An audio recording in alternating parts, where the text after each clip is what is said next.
Welcome to my book nook. Welcome back to my book nook. We're in the middle of reading The Memory Keeper's Daughter by Kim Edwards. I hope you're enjoying the book as much as I am.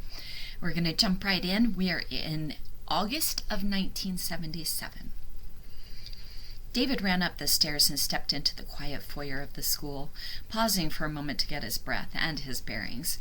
He was late for Paul's concert, very late. He had planned to leave the hospital early, but ambulances had pulled in with an older couple as he was walking out the door. The husband had fallen off a ladder and landed on his wife. His leg was broken, and her arm. The leg needed a plate and pins. David called Nora, hearing the barely contained anger in her voice, angry enough himself that he didn't care, was glad even to annoy her. She had married him knowing what his work was, after all. The silence had pulsed between them for a long moment before he hung up. The terrazzo floor had a faintly pinkish cast, and the lockers that lined the walls of the hallway were dark blue. David stood listening, hearing only his own breathing for a moment, and then a burst of applause drew him down the hall to the big double wooden doors of the auditorium. He pulled one door open and stepped inside, letting his eyes adjust. The place was packed. A sea of darkened heads flowed downward to the brightly lit stage. He scanned them, looking for Nora. A young woman handed him a program, and as a boy in low-slung jeans walked out onto the stage and sat down with his saxophone, she pointed to the fifth name down. David took a deep, grateful breath and felt his tension ease. Paul was number 7. He had made it just in time.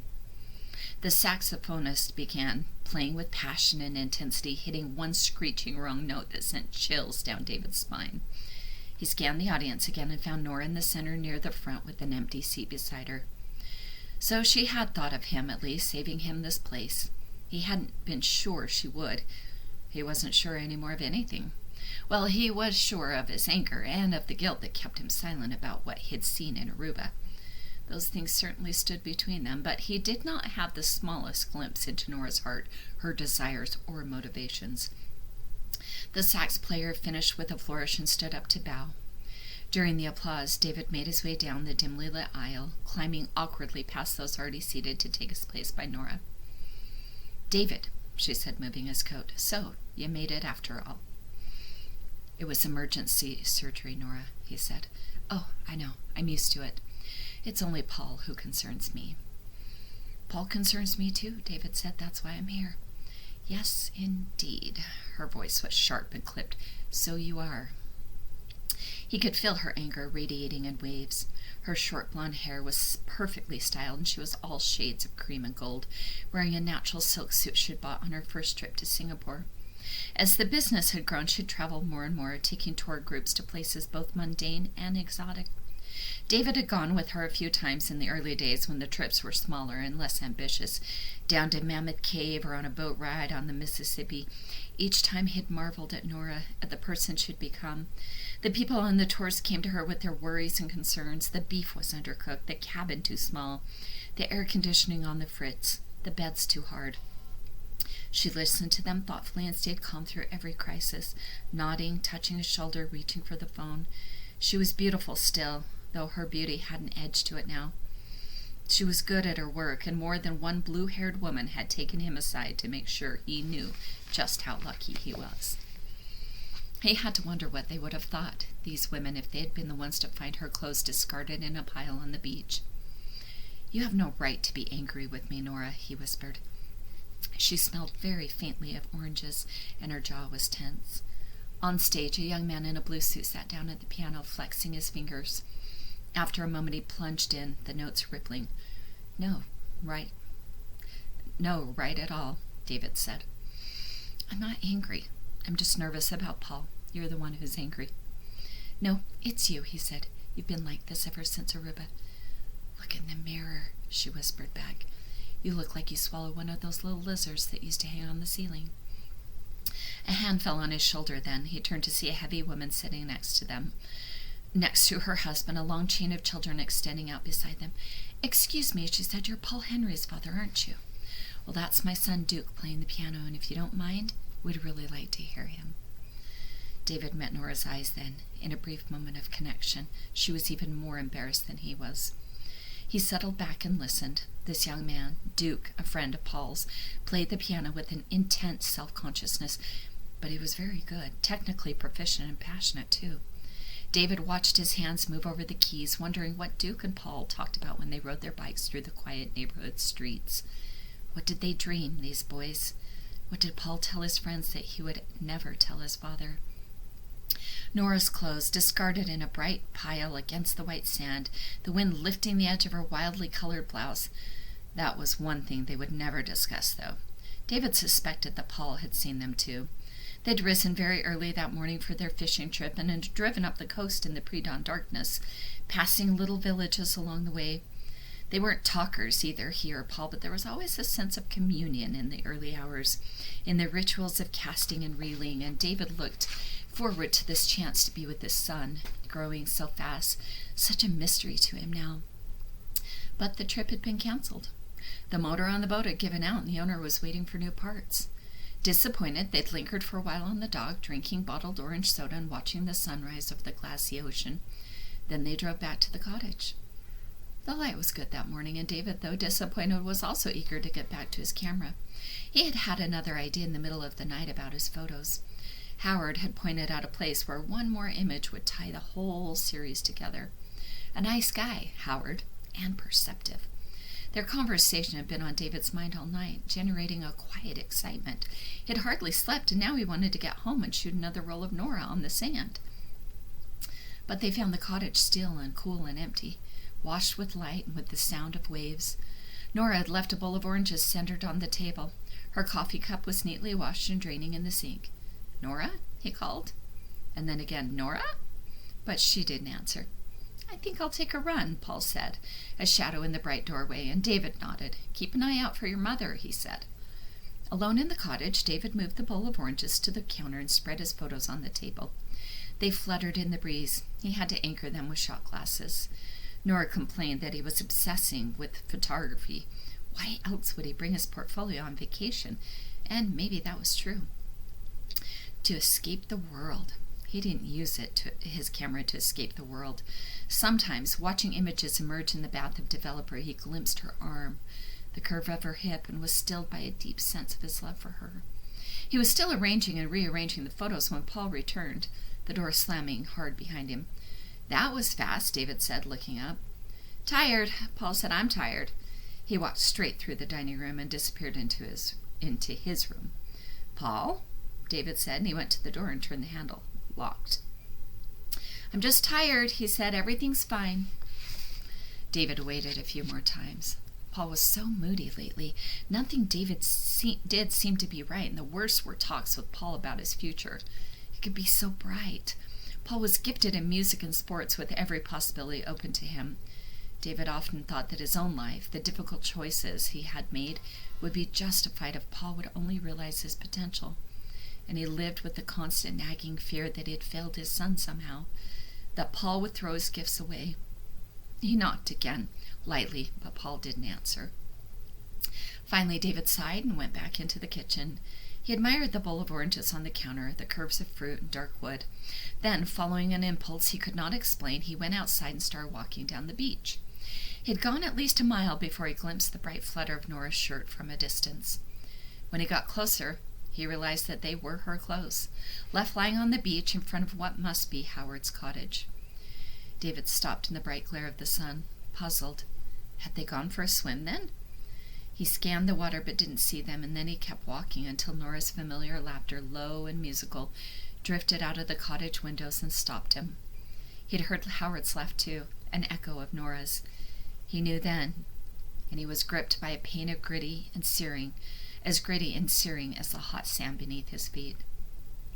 Howard, with his thinning hair and his sandals, standing in the living room the night before, giving cool advice about photography.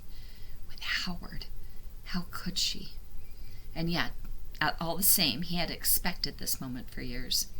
The sand pressed up hotly against David's feet, and the light glared.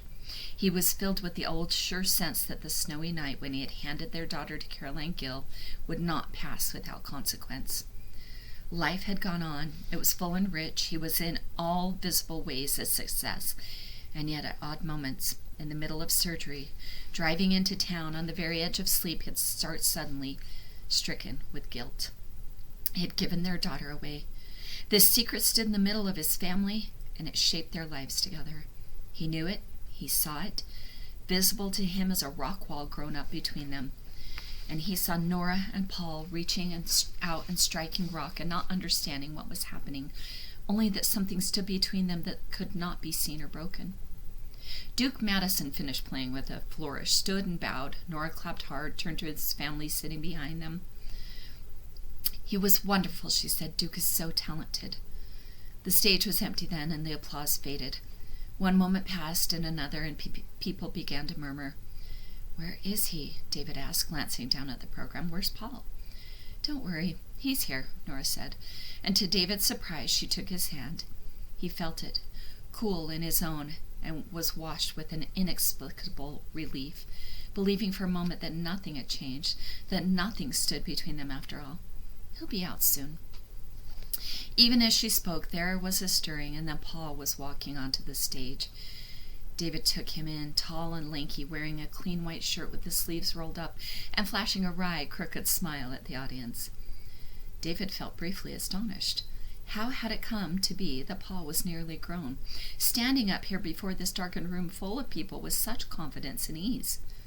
It was nothing David himself would ever have dreamed of doing, and a wave of intense nervousness washed through him.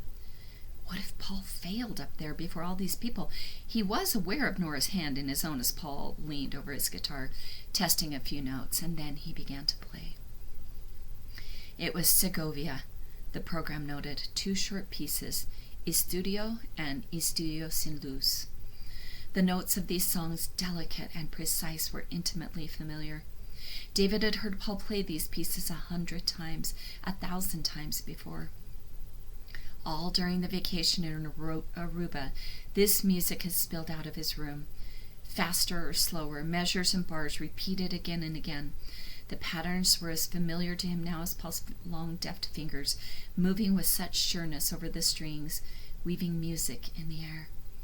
And yet David felt he was hearing it for the first time, and maybe he was seeing Paul for the first time also.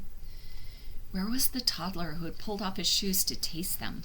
The boy climbing trees and standing up on his bike with no hands? Somehow, that sweet daredevil boy had become this young man.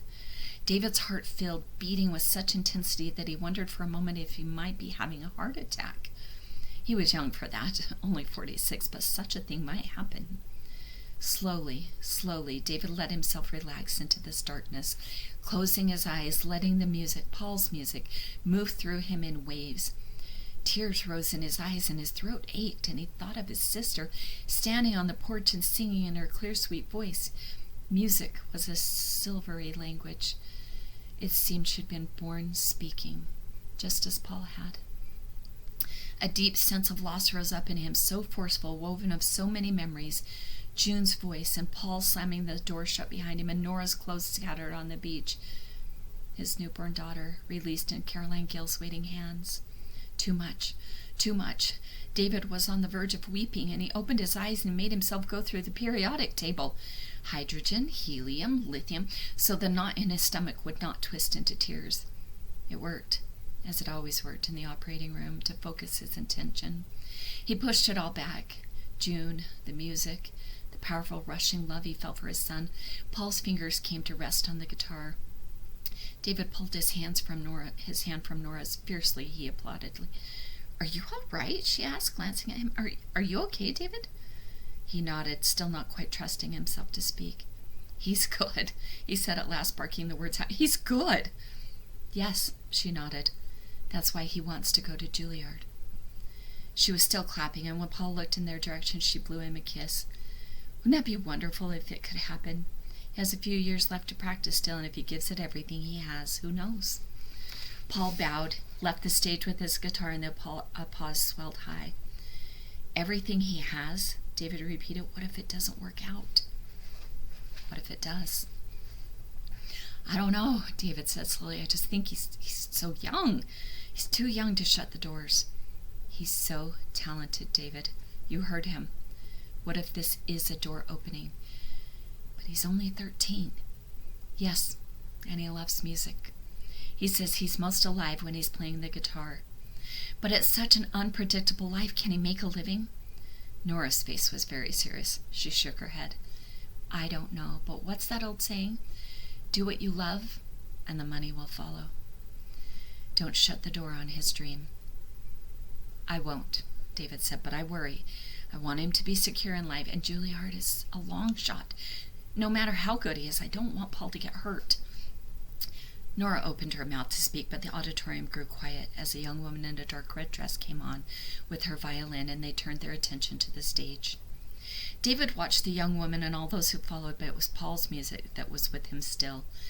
When the performances were over, he and Nora made their way to the lobby, stopping to shake hands every few feet, hearing praise for their son. When they finally reached Paul, Nora pushed through the crowd and hugged him, and Paul, embarrassed, patted her on the back. David caught his eye and grinned, and Paul, to his surprise, grinned back. An ordinary moment. Again, David let himself believe that things would be all right. But seconds later, Paul seemed to catch himself. He pulled away from Nora, stepping back. You were great, David said. He hugged Paul, noting the tension in his shoulders, the way he was holding himself, stiff and aloof. You were fantastic, son. Thanks, I was kind of nervous. You didn't seem nervous. Not at all, Nora said. You had wonderful stage presence. Paul shook his hands at his sides loosely as if to release leftover energy. Mark Miller invited me to play with him at the Arts Festival. Isn't that the best? Mark Miller was David's guitar instructor with a growing reputation. David felt another surge of pleasure. Yes, it is the best, Nora said, laughing. That's absolutely the best indeed. She looked up and caught Paul's pained expression. What? She asked. What is it? Paul shifted, shoving his hands in his pockets, and glanced around the crowded lobby. It's just, I don't know. You sound kind of ridiculous, Mom. I mean, you're not exactly a teenager, okay? Nora flushed. David watched her grow still with hurt, and his own heart ached. She didn't know the source of Paul's anger or his own. She did not know that her discarded clothes fluttered in a wind that he himself had set in motion so many years ago. That's no way to talk to your mother, he said, taking on Paul's anger. I want you to apologize right now. Paul shrugged. Right, sure, okay, sorry. Like you mean it. David. Nora's hand was on his arm now. Let's not make a federal case out of this, please. Everyone is just a little excited. That's all. Let's go home and celebrate. I was thinking I'd invite some people over. Bree said she'd come, and the Marshalls. Wasn't Lizzie good on the flute? And maybe Duke's parents. What do you think, Paul? I don't know them very well, but maybe they'd like to come over too. No, Paul said. He was distant now, looking past Nora at the crowded foyer. Really? You don't want to invite Duke's family? I don't want to invite anyone, Paul said. I just want to go home. For a moment they stood, an island of silence in the midst of a buzzing room. All right then, David said at last, let's go home. The house was dark when they got there, and Paul went straight upstairs. They heard his footsteps moving to the bathroom and back again, and they heard his door shutting softly, the turn of the lock. I don't understand, Nora said, and she slipped off her shoes. She looked very small to him, very vulnerable, standing in her stocking feet in the middle of the kitchen. He was so good on stage. He seemed so happy, and then what happened? I don't understand. She said, teenagers. I'd better go talk to him. No, he said, let me. He climbed the stairs without turning on the light, and when he reached Paul's door, he paused for a long moment in the darkness, remembering how his son's hands had moved with such delicate precision over the strings, filling the wide auditorium with music. He had done the wrong thing all those years ago. He had made a mistake when he handed his daughter to Caroline Gill. He'd made a choice, and so he stood here on this night in the darkness outside Paul's room. He knocked on the door, but Paul didn't answer. He knocked again, and there was still no answer. David went to the bookcase and found the thin nail he kept there and slid it into the hole in the doorknob. There was a soft click, and when he turned the knob, the door swung open. It did not surprise him to see that the room was empty. When he turned on the light, a breeze caught the pale white curtain and lifted it to the ceiling. He's gone, he told Nora. She was still in the kitchen, standing with her arms folded, waiting for the tea kettle to boil. Gone? Out the window. Down the tree, most likely. She pressed her hands to her face. Any idea where he went? She shook her head. The kettle started to whistle, and she didn't respond right away, and the thin, persistent wailing filled the room. I don't know, with Duke, maybe. David crossed the room and pulled the kettle from the burner. I'm sure he's okay, he said.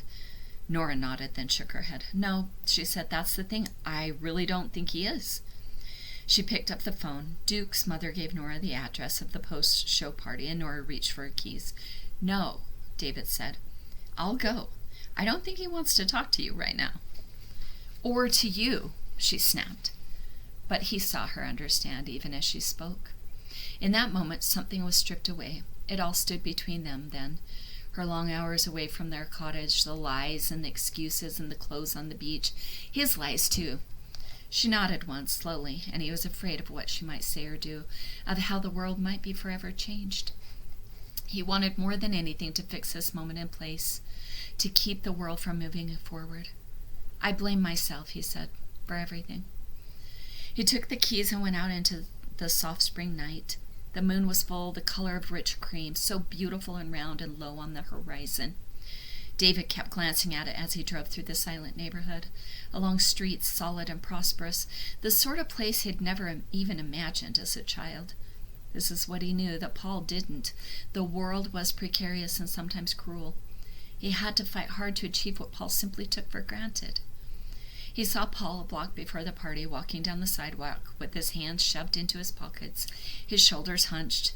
There were cars parked all along the road, no place to pull over, so David slowed and tapped the horn. Paul looked up for a moment. David was afraid he might run. Get in, David said, and Paul did.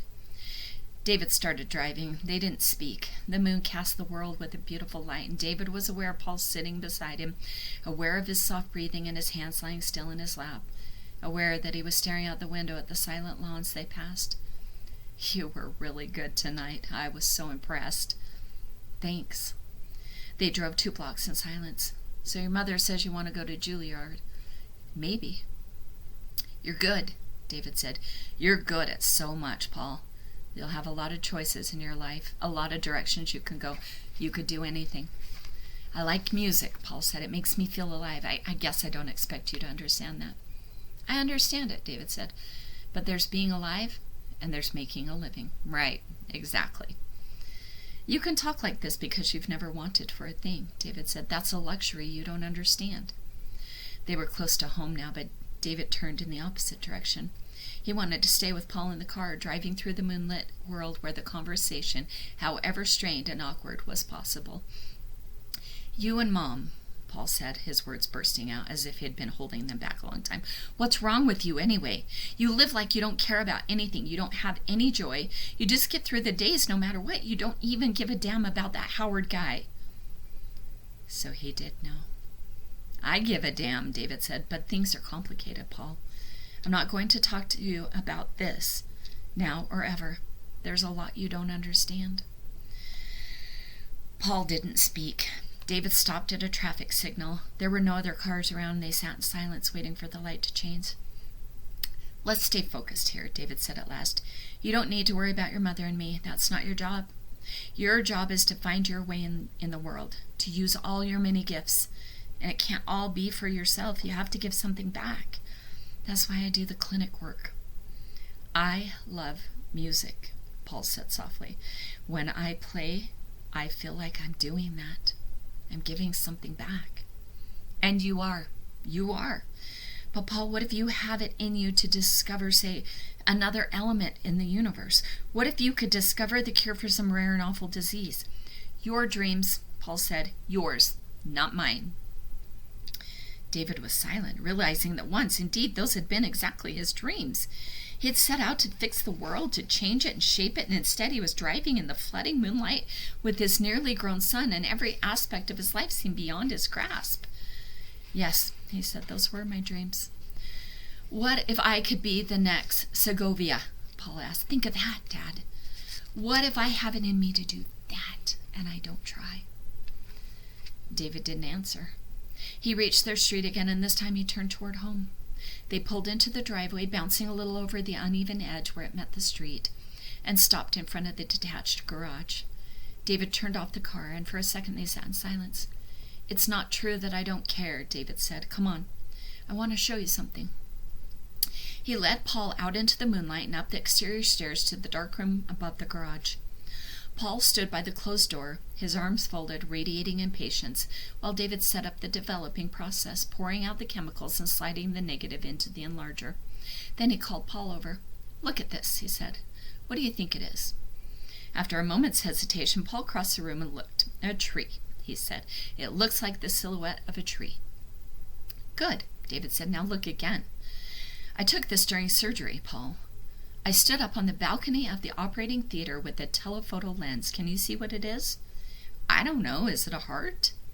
"A heart, yeah. Isn't it amazing? I'm doing a whole perception series, images of the body that look like something else. Sometimes I think the entire world is contained within each living person. That mystery and the mystery of perception. I care about that. So I understand what you mean about music." David set concentrated light through the enlarger, then slid the paper into the developer. He was deeply aware of Paul standing next to him in the darkness and the silence. "Photography is all about secrets," David said, after a few minutes, lifting the photo with a pair of tongs and slipping it into the fixer. "The secrets we all have and will never tell." "That's not what music is like," Paul said, and David heard the rejection in his son's voice. He looked up, but it was impossible to read Paul's expression in the soft red light. "Music is like you touch the pulse of the world. Music is always happening, and sometimes you get to touch it for a while, and when you do, you know that everything's connected to everything else." Then he turned and walked out of the dark room. "Paul!" David called, but his son was already clattering angrily down the exterior steps. David went out to the window, watching him run through the moonlight and up the back stairs and disappear inside. Moments later, a light went on in his room, and the precise notes of Segovia drifted clearly and delicately through the air. David, running over their conversation in his mind, considered going after him. He had wanted to connect with Paul, to have a moment when they understood each other, but his good intentions had spiraled into argument and distance. After a moment, he turned and went back into the dark room. The soft red light was very soothing. He considered what it had said to Paul, that the world was made of hidden things, of secrets, built of bones that never saw the light. It was true that he had once sought unity, as if the underlying correspondences between tulips and lungs, veins and trees, flesh and earth, might reveal a pattern he could understand. But they had not. In a few minutes, he would go inside and get a drink of water, and he would walk upstairs and find Nora already asleep, and he would stand watching her, this mystery, a person he would never really know, curled around her secrets. David went to the mini refrigerator where he kept his chemicals and film. The envelope was tucked far in the back, behind several bottles. It was full of $20 bills, new and crisp and cold. He counted out 10, then 20, and put the envelope away. Behind the bottles, the bills sat neatly on the counter. Usually he mailed the money, wrapped in a sheet of blank paper, but tonight, Paul's anger lingering in the room, his music floating on the air, David sat down and wrote a letter. He wrote swiftly, letting the words pour out, all of his regrets about the past, all of his hopes for Phoebe. Who was she? This child of his flesh, this girl he had given away? He had not expected that she would live this long, or that she would have had the sort of life Caroline wrote him about. He thought of his son sitting all alone on the stage, and of the loneliness Paul carried with him everywhere. Was it the same for Phoebe? What would it have meant to them to grow up together like Nora and Bree, different in every way yet intimately connected to? What would it have meant to David if June had not died? "I would like very much to meet Phoebe," he wrote. "I would like her to know her brother and for him to know her." Ooh. Then he folded the letter around the money without rereading it, put it all in an envelope and addressed it, and sealed it, stamped it. He would mail it tomorrow. Moonlight poured in through the windows in the gallery space.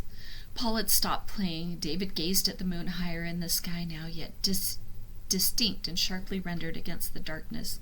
He had made a choice on the beach. He had left Nora's clothes lying on the sand, her laughter spilling into the light, and he had gone back to the cottage and worked with the photos.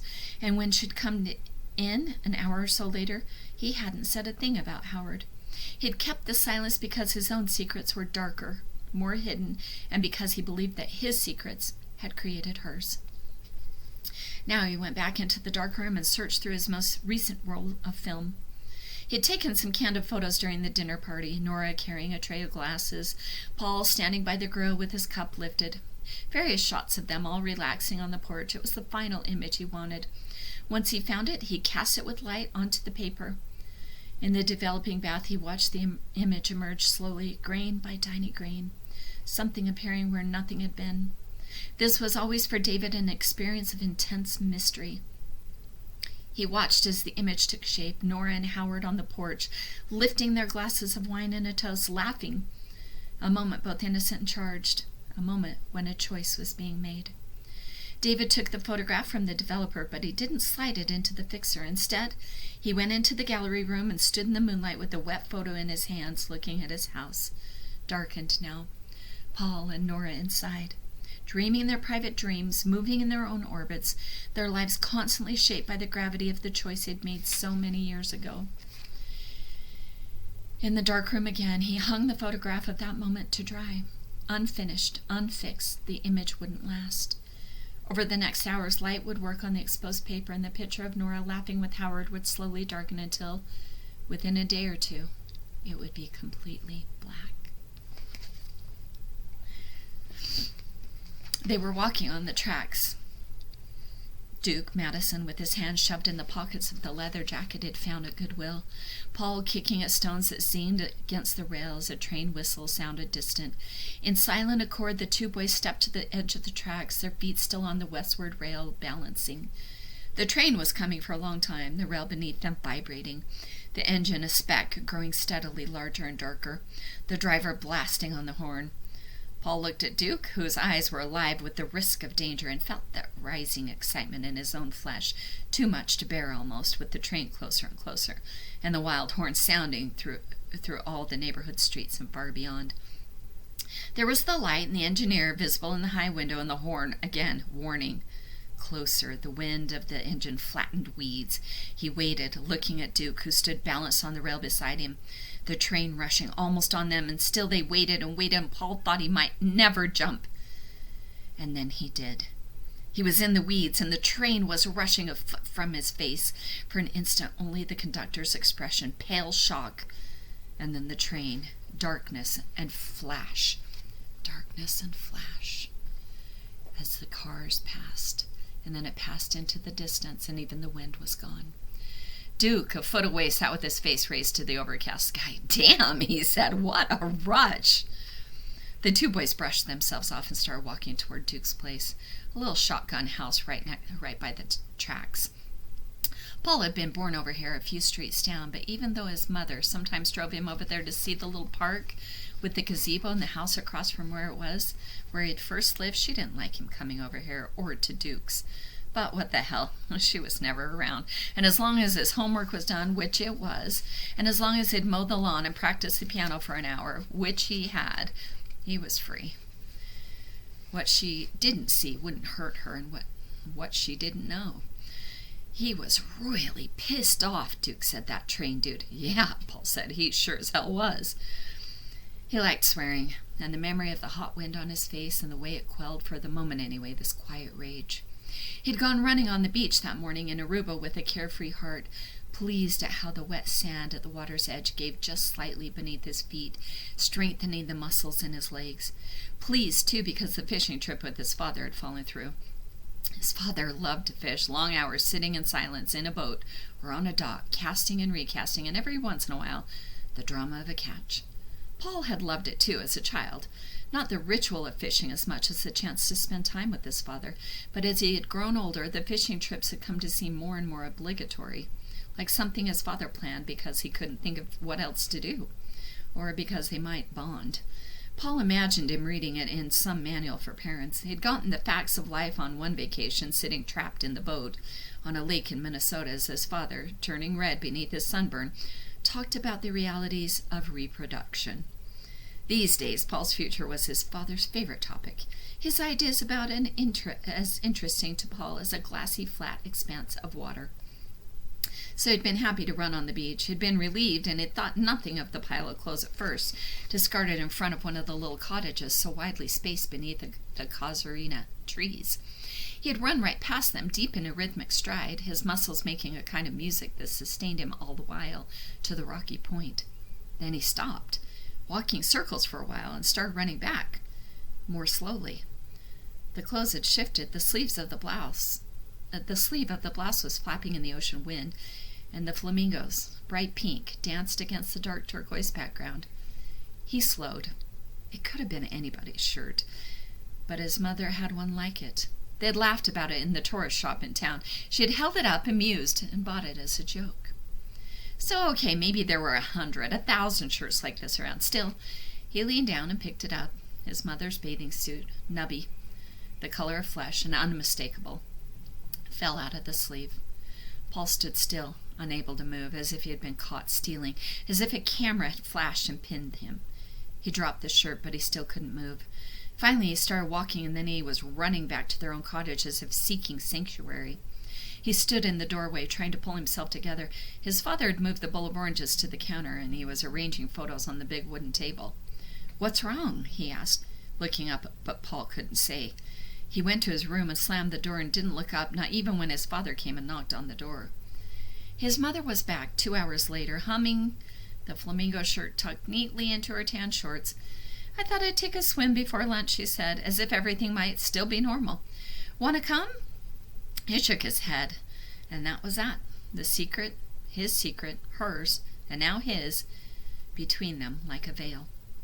His father had secrets too, a life that happened at work or in the darkroom, and Paul had figured it was all normal, just the way families were, until he started hanging around with Duke, an awesome piano player he'd met in the band room one afternoon. The Madisons didn't have much money, and the trains were so close the house shook and the windows rattled in their frames every time they passed. And Duke's mom had never been on an airplane in her life. Paul knew he ought to feel sorry for her. Her parents would. His parents would. She had 5 kids and a husband who worked at the GE plant and wouldn't ever make enough money. But Duke's dad liked to play baseball with his boys, and he came home every night at 6 when the shift was over. And even though he didn't talk any more than Paul's own father did, he was right there. And when he wasn't, they always knew where to find him. "So what do you want to do?" Duke asked him. "Dunno," Paul said. "How about you?" The metal rails were still humming. Paul wondered where the train would finally stop, wondered if anyone had seen him standing on the edge of the track so close he could have reached out and touched a moving car, the wind slicing through his hair, stinging his eyes. And if they had seen him, what had they thought? Images moving past the train windows like a series of still photographs, one and another. A tree, yes, a rock, yeah, a cloud, yeah, and none the same. And then a boy, himself, with his head flung back, laughing, and then gone. A hush, electric lines, the flash of road. "We could shoot some hoops." "Nah." They walked along the tracks, and when they had crossed Rosemont Garden, they were surrounded by tall grass. Duke stopped, fishing in the pockets of his leather jacket, and his eyes were green, flecked with blue. Like the world, Paul thought. That's how Duke's eyes were, like the view of the earth from the moon. "Look here," he said. "I got this last week from my cousin Danny." It was a small plastic bag full of dried green clippings. "What is it?" Paul asked. "A bunch of dead grass?" As he spoke, he understood, and he flushed, embarrassed. What a geeky dork he was. Duke laughed, his voice loud in the silence, the rustle of weeds. "That's right, man. Grass. You ever get high?" Paul shook his head, shocked despite himself. "You don't get hooked. If that's what's scaring you, I've done it twice. It's totally amazing, I'm telling you." The sky was still gray and the wind was moving in the leaves. And far away, another train whistle sounded. "I'm not scared," Paul said. "Sure, nothing to be scared of," Duke said. "You want to try it?" "Sure." He looked around, "but not here." Duke laughed. "Who do you think is going to catch us out here?" "Listen," Paul said. They did. And then the train was visible, approaching from the opposite direction, a small dot growing ever larger, its whistle slicing the air. They got off the tracks and stood facing each other on either side of the metal rails. "Let's go to my place," Paul shouted as the train bore down. "No one's home." He imagined them smoking pot on his mother's new chintz sofa, and then he laughed out loud. Then the train was rushing between them, and there was the roar and silence of the passing cars. He glimpsed Duke in flashes, like photographs, hanging in his father's darkroom. All these moments from his father's life like glimpses from a train. trapped and caught, rush and silence, like this. So they walked back to Duke's house, got on their bikes, crossing over Nicholasville Road and meandering through the neighborhood to Paul's. The house was locked, the key hidden under the loose flagstone by the rhododendron. Inside, the air was warm, faintly still. While Duke called home to say it'd be late, Paul opened a window and the breeze lifted the curtains his mother had made. Before she had started working, she had redecorated the whole house every year. He remembered her bent over the sewing machine, swearing when the lining snagged and bunged. These curtains had a creamy background with country scenes in dark blue that matched the dark striped wallpaper. Paul remembered sitting at the table staring at them as if the figures might suddenly start to move, might step out of their houses and hang up their clothes and wave goodbye. Duke hung up and looked around, then whistled. "Man," he said, "you're rich." He sat at the dining room table and spread out a thin rectangular paper. Paul watched, fascinated, as Duke arranged a line of ragged weed, then rolled a thin white tube. "Not in here," Paul said, uneasy at the last minute. They went outside and sat on the back steps, and the joint flared orange on the tip and moved back and forth between them. Paul felt nothing at first. It began to sprinkle, then stop after a while, and he wasn't sure how long. He realized he'd been staring at a drop of water on the pavement, watching it spread slowly and merge with another drop and spill off the edge onto the grass. Duke was laughing hard. "Man, you should see yourself. Are you ever stoned?" "Leave me alone, you asshole," Paul said, and then he stared and started laughing too. They went inside at some point, though not before the rain had started again, leaving them soaked and suddenly chilled. His mother had left a casserole on the stove, but Paul ignored it. Instead, he opened a jar of pickles and another of peanut butter.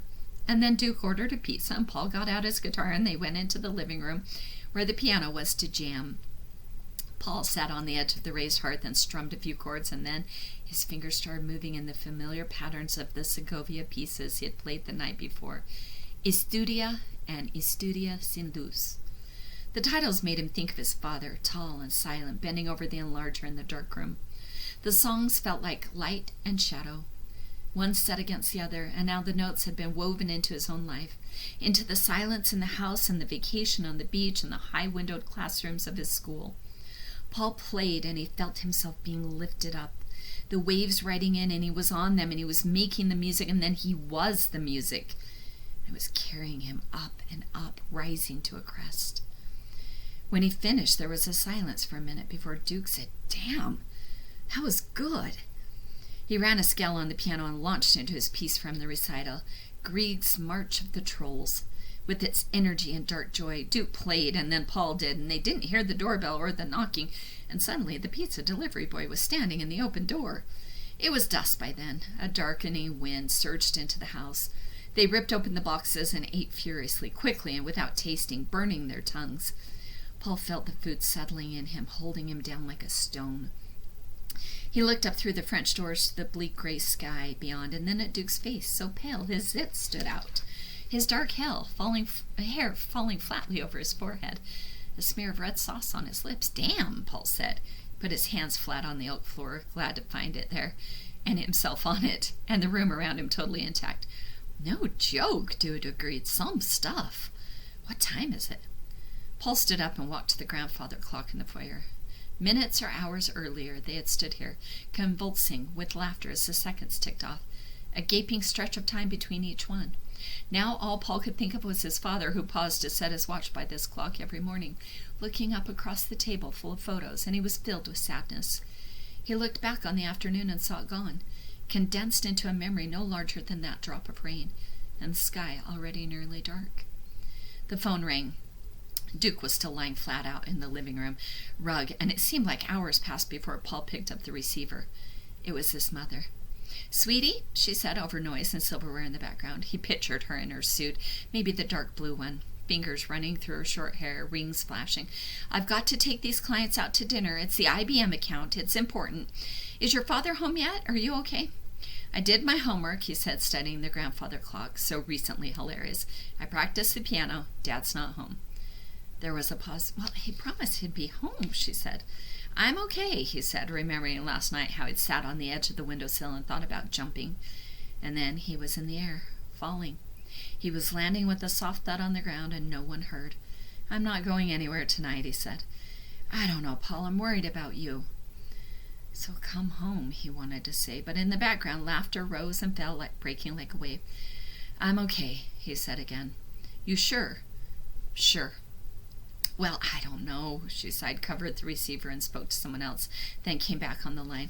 Well, that's good about your homework anyway. Look, Paul, I'll call your father, and no matter what, I'll be no later than another 2 hours myself. I promise. Is that okay? Are you sure you're okay? Because I'll drop everything if you need me. I'm okay, he said. You don't need to call Dad. Her tone, when she answered, was cool, clipped. He told me he'd be home, she said. He promised me. These people, he had asked from IBM, do they like flamingos? There was a pause, the roar of laughter and clinking glasses. Paul, she said at last, are you all right? I'm fine, he said. It was a joke. Never mind. When she'd hung up, Paul stood alone for a moment, listening to the dial tone. The house rose around him, silent. It wasn't like the silence in the auditorium, expectant and charged, but rather an emptiness. He reached for his guitar, wondering about his sister. If she hadn't died, would she be like him? Would she like to run? Would she sing? In the living room, Duke was still lying with an arm over his face. Paul picked up the empty pizza box and the thin sheets of waxy paper and carried them out to the garbage can. The air was cool, the world brand new. He was thirsty like a desert, like a 10-mile run, and he carried a half-gallon of milk back with him to the living room, drinking straight from the jug and then passing it to Duke, who sat down and played again, more quietly. The guitar notes fell through the air, slowly, gracefully, like winged things. You got any more of that stuff, he asked. Yeah, but this'll cost. Paul nodded, kept on playing, while Duke got up and went to make a phone call. He had drawn his sister once when he was just a kid, maybe in kindergarten. His mother had told him all about her, so he'd drawn her into the picture he made called My Family. His father, outlined in brown, his mother with dark yellow hair, and himself holding hands with a mirrored figure. Drawn at school, tied up with a ribbon, he presented this gift to his parents over breakfast. He had felt some darkness open up inside him when he saw his father's face, emotions that, at 5, Paul couldn't explain or describe, but that he knew already had to do with sorrow. His mother, too, when she'd taken the picture from his father, was touched with sadness, but she slipped a mask over it, the same bright mask she wore with clients now. He remembered how her hand had lingered on his cheeks. She still did that, sometimes looking at him hard as if he might disappear. Oh, it's beautiful, she had said that day. It's a beautiful picture, Paul. Later, when he was older, maybe 9 or 10, she'd taken him to the quiet cemetery in the country where his sister was buried. It was a cool spring day, and his mother had planted morning glory seeds along the cast iron border. Paul stood reading the name, Phoebe Grace Henry, and his own birth date, feeling an uneasiness, a weight he could not explain. Why did she die? He asked, when his mother finally joined him, slipping off her gardening gloves. No one knows, she said, and then, seeing his expression, she put her arms around him. It wasn't your fault, she said fiercely. It was nothing to do with you. But he hadn't really believed her, and he didn't know. If his father secluded himself in his darkroom every evening, and his mother worked long past dinner most days and on their vacations, shed her clothes and slipped into the cottages of strange men, whose fault could it be? Not his sisters, who had died at birth and left this silence. It all made a knot in his stomach, which started each morning the size of a penny and grew throughout the day and made him sick to his stomach. He was alive, after all. He was here. So surely it was his job to protect them. Duke appeared in the doorway, and Paul stopped playing. He's coming over, Joe is, if you have the cash. Yeah, Paul said, follow me. They went out the back door, down the wet concrete steps, and up the side stairs to the big open room above the garage. This room had tall windows on every wall, and during the day it was filled with light from every direction. A dark room, windowless, was inside, like a closet just next to the entrance. A few years ago, once his photographs had started to get noticed, his father had built this. Now he spent most of his free time here, developing film, doing experiments with light. Almost no one else came up here. His mother, never. Sometimes his father invited Paul, who looked forward to these days with a yearning that embarrassed him.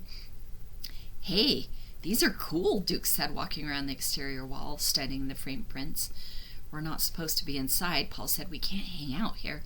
Hey, I've seen this one, Duke said, stopping before the photo of smoldering ruins of the ROTC building. Dogwood petals pale against the charred walls. This was his father's breakthrough photograph. It had been picked up by the wire services and flashed across the country years before. It started everything, his father was fond of saying. It put me on the map. Yeah, Paul said, my father took that. Don't touch anything, okay? Duke laughed. Be cool, man. Everything's cool. Paul went into the dark room where the air was warmer and stiller. Prints were strung, drying. He opened the little refrigerator where his father kept the film and took a cool manila envelope from the back. Inside was another envelope full of $20 bills. He slipped one out, then another, and put the rest of the money back. He came here with his father, and other times secretly he came here by himself. That's how he found the money. One afternoon when he had been playing the guitar up here, angry because his father had promised to teach him to use the enlarger and then canceled at the last minute. Angry and disappointed and finally hungry, he'd rummaged through the refrigerator and found the envelope with cool bills. Now inexplicable. He'd taken $120 that first time, more later. His father never seemed to notice, so now and then he came up here and took more. It made Paul uneasy, the money and his thefts and the not being caught. It was the same feeling he had when he stood here with his father in the dark, images taking shape before their eyes. There was not only one photo in a negative, his father said. There were multitudes. A moment was not a single moment at all, but rather an infinite number of different moments, depending on who was seeing things and how. Paul listened to his father talk, feeling a pit open up inside him. If all this was true, his father was someone he could never really know, which scared him. Still, he liked being there amid the soft light and the smell of chemicals. He liked the series of precise steps from beginning to end, the sheet of exposed paper sliding in the developing fluid, and the images rising out of nowhere. The timer going off, and then the paper slipping into the fixer. The images drying, fixed in place, glossy and mysterious. He paused to study them, strange swirling shapes, like petrified flowers. Coral, he realized from the trip to Aruba, brain coral with its flesh receded, leaving only the intricate skeletal framework. The other photos were similar, porous openings blooming in white, like a landscape of complex craters transmitted from the moon. Brain coral bones, said his father's notes, placed neatly on the table by the enlarger. On that day in the cottage, in the instant before he felt Paul's presence and looked up, his father's expression had been utterly open, washed with emotions like rain, some old love and loss. Paul saw it and longed to say something, to do something, anything that would make the world right. At the same time, he wanted to break away, to forget all their problems, to be free. He glanced away, and when he looked back, his father's expression was distant again, impassive. He might have been thinking of a technical problem with his film, or diseases of the bone, or lunch. A moment might be 1,000 different things. Hey, Duke said, pushing open the door. You ever coming out, or what? Paul slipped the cool bills into his pocket and went back into the larger room. The other boys had arrived, seniors who hung out in the vacant lot across the school during lunch, smoking. One of them had a 6-pack and handed him a beer, and Paul almost said, let's go downstairs. Let's do this outside. But it was raining harder now. And the boys were older than he was, and bigger too, so he just sat down and joined them. He gave Duke the money, and then the lit ember moved around the circle. Paul became fascinated with Duke's fingertips, how delicately they held the joint, remembering how they flew over the keys with wild precision. His father was meticulous too. He mended people's bones, their bodies. You feeling it? Duke asked after a while. Paul heard him from a long way off, as though it were through water, past the distant whistle of a train. This time there was no wild laughter, no giddiness, only a deep interior well through which he was falling. The well inside became part of the darkness outside, and he couldn't see. He couldn't see Duke, and he was scared. What's wrong with him? Someone asked, and Duke said, he's just getting paranoid, I guess. And the words were so big, they filled the room up and pressed him against the wall. Long rolls of laughter filled the room, and the faces of the others grew distorted with mirth. Paul couldn't laugh. He was frozen in place. His throat was dry, and his hands felt like they were getting too large for his body, and he studied the door as if at any moment his father might burst through, his anger shattering over them like waves. Then the laughter was gone, and the others were getting up. They were going through the drawers looking for food, but they found only his father's careful files. Don't! He tried to say as the oldest one, the one with the beard, started pulling files out and opening them up. Don't! It was a scream inside his head, yet nothing came out of his mouth. The others were standing up now, too, taking up folder after folder, spreading the prints and the negatives so carefully arranged on the floor. "Hey," Duke said, turning to show him a glossy 8x10. "This you, Paul?" Paul sat very still, his arms folded around his knees, his breath a wild rush in his lungs. He didn't move. He couldn't. Duke let the photo slip to the floor and joined the others, who had gone a little wilder now, scattering photos and negatives all over the shiny painted floors. He sat very, very still.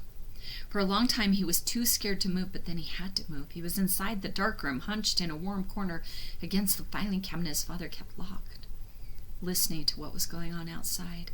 Swirls of noise, laughter, and then a bottle crashing. Finally it grew quieter. The door opened and Duke said, "Hey man, you in here? You okay?" And when Paul didn't answer, there was a hurried conversation outside, and then they left, clattering down the stairs. Paul stood slowly and walked through the darkness, stepping into the gallery space filled with piles of ruined photos. He stood in the window watching Duke coast silently down the driveway on his bike, his right leg swinging over the bar before he disappeared into the street. Paul was so tired, drained. He turned and surveyed the room, photos everywhere, lifting in the breeze from the window, the negatives strewn like streamers from the counters and the lights. A bottle had been broken, green glass was scattered over the floor, and the counters were splashed with beer. There were words on the walls, crude drawings and graffiti. He leaned against the door and then slid down until he was sitting on the floor in the mess. He would have to stand up again soon. He'd have to clean this up, sort the photographs, put them right. He lifted his hand, he looked at the photo beneath it, and then he picked it up. It was no place he knew. A ramshackle house fastened to the side of a hill. In front of it stood 4 people, a woman in a dress to her calves, wearing an apron, her hands clasped in front of her. Wind blew a stray strand of hair across her face. A man, gaunt, bent like a comma, stood next to her, holding a hat to his chest. The woman was turned slightly toward the man, and they both had suppressed smiles on their faces, as if one of them had just made a joke, and in another instance they would burst out in laughter. The mother's hand rested on a girl's blonde head, and between them was a boy, not far from his age, staring seriously straight into the camera. The image looked strangely familiar. He closed his eyes, feeling drained from the pot, near tears with exhaustion. He woke to dawn blazing in through the eastern windows and his father silhouetted, speaking from the center of the light. "Paul?" he said. "What the hell?" Paul sat up, struggling to realize where he was and what had happened. Ruined photographs and films scattered the floor, covered with muddy footprints, negatives unfurled like streamers. Broken glass littered the room, and he had left deep scratches in the floor. Fear rushed through Paul. He felt like throwing up. He shaded his eyes from the blinding morning light with his hand. "Good God, Paul," his father was saying. "What happened here?" He moved out of the light at last, and he was bending down, squatting. He lifted the photo of the unknown family from the chaos on the floor and studied it for a moment, and then he sat back against the wall, the photo still in his hands, and surveyed the room. "What happened here?" he asked again, more quietly. "Some friends came over. I guess things kind of got out of control." "I guess," his father said as he pressed one hand to his forehead. "Was Duke here?" Paul hesitated, then nodded. He was fighting back tears, and every time he looked at the ruined papers, something tightened like a fist in his chest. "Did you do this, Paul?" his father asked, his voice oddly gentle. Paul shook his head. "No, but I didn't stop them." His father nodded. "It will take weeks to clean it up," he said at last. "You'll do it. You will help me reconstruct the files. It will be a lot of work, a lot of time. You'll have to give up rehearsals." Paul nodded, but the tightness in his chest grew stronger, and he couldn't hold it back. "You just want an excuse to make me stop playing." "That's not true, damn it, Paul. You know it's not true." His father shook his head, and Paul was afraid he was going to stand up and leave, but instead he looked down at the photo in his hand. It was black and white with a scalloped white border around the family standing in front of the low, small house. "Do you know who this is?" he asked. "No," Paul said, but even as he spoke he realized that he did. "Oh," he said, pointing to the boy on the steps. "Oh, that's you." "Yeah, I was your age. That's my father right behind me, and beside me is my sister. I had a sister. Did you know that? Her name was June. She was good at music just like you." This is the last photo that was ever taken of us. June had a heart condition and she died the next fall. It just about killed my mother, losing her. Paul was looking at the photo differently now. These people weren't strangers after all, but his own flesh and blood. Duke's grandmother lived in an upstairs room and made apple pies and watched soap operas every afternoon. Paul studied the woman in the picture with her barely suppressed laughter. This woman he had never known was his grandmother. Did she die? He asked. My mother? Yeah. Years later. Your grandfather, too. They weren't very old, either of them. My parents had hard lives, Paul. They didn't have money. I don't mean that they weren't rich. I mean that sometimes they didn't know if we were going to have food to eat. It pained my father, who was a hard-working man, and it pained my mother because they couldn't get much help for June. When I was about your age, I got a job so I could go to high school in town, and then June died. And I made a promise to myself I was going to go out and fix the world. He shook his head. Well, of course, I really didn't do that, but here we are, Paul. We have plenty of everything. We never worry about having enough to eat. You'll go off to any college you want, and all you can think to do is get drugged up with your friends and throw it all away. The tightness in his stomach had moved to his throat, and Paul couldn't answer. The world was still too bright and not quite steady, and he wanted to make the sadness in his father's go away, to erase the silence that filled up their house. More than anything, he longed for this moment. His father sitting next to him and telling him family stories to never end. He was afraid he would say the wrong thing and ruin everything, like too much light flooding onto the paper, ruining the picture. Once that happened, you could never go back. I'm sorry, he said. His father nodded, looking down. Briefly, lightly, his hand passed over Paul's hair. I know, he said. I'll clean it all up. Yeah, he said, I know. But I love music, Paul said, knowing that this was the wrong thing, the pulse of sunlight that turned the paper black, yet unable to stop himself. Playing is my life, and I will never give it up. His father sat in silence for a moment, his head bent, and then he sighed and stood. Don't close any doors just now, he said. That's all I'm asking. Paul watched his father disappear into the dark room. Then he got on his knees and began to pick up shards of broken glass. Distantly, trains rushed, and the sky beyond the windows opened up, forever clear and blue. Paul paused for a moment in the harsh morning light, listening to his father's work inside the dark room, imagining those same hands moving carefully inside a person's body, seeking to repair what had been broken. We're going to end there today, friends.